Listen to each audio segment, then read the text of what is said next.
Bottom line is about 8 years ago, 9 years ago, we saw the economy start to turn. The state of Florida, and specifically Southwest Florida, is based on about 3, maybe 4 economic engines. And I was looking for an economic engine, an area that had economic engines that were different from here. Your three-legged stool, if you will, use one of the EDC quotes, is basically tourism, construction, and agriculture. And if you go back to 9/11, which was a tragic situation in our history of the United States, basically tourism stopped for 22 months, 24 months. The construction kept rocking and rolling, agriculture kept rocking and rolling.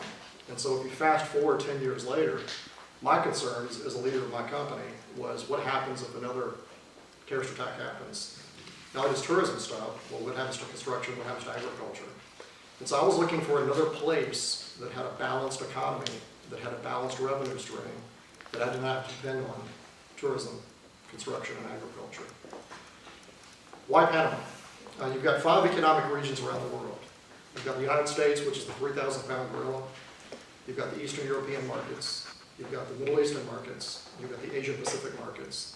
And the 5th market, which is what we all refer to as the emerging market, I'm here to tell you is not emerging anymore, it's here. Why the emerging market? If you pull out a global map, and you're going to find with me I'm a fairly simple person, pull out a global map and look at the state of Florida. The state of Florida is like a great big dock that sits right in the middle of 650 million people. Most of those people you can get to most of those people in less than 4 hours. All the other economic engines is an 8-hour trip. Latin America I'm going to define as the Caribbean, Central America, and South America. There's 650 to 700 million people there. 20% of those people have the buying power equal to every person in this room. 20% of 700 million people is a lot of people.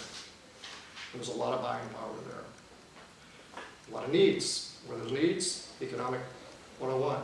Where there's a demand, if you're willing to get up early and supply that demand, hopefully you can make a profit. Why Panama? That was a good question. Panama is one of the last places I visited. I visited every Caribbean island. Great place to have a mojito and a great place to have a daiquiri, but it's not a good place from a. There's not enough critical mass in the Caribbean to do business, to set up a permanent location. We could do a one-off project. We had a project that we were looking at in St. Thomas. Great project, but I didn't see any permanent lasting effects in the Virgin Islands. It wasn't enough people on one island or 2 islands. South America. Well, as soon as you get below Colombia and Ecuador, it's a 4-hour trip or more. Brazil's an 8-hour, 9-hour trip.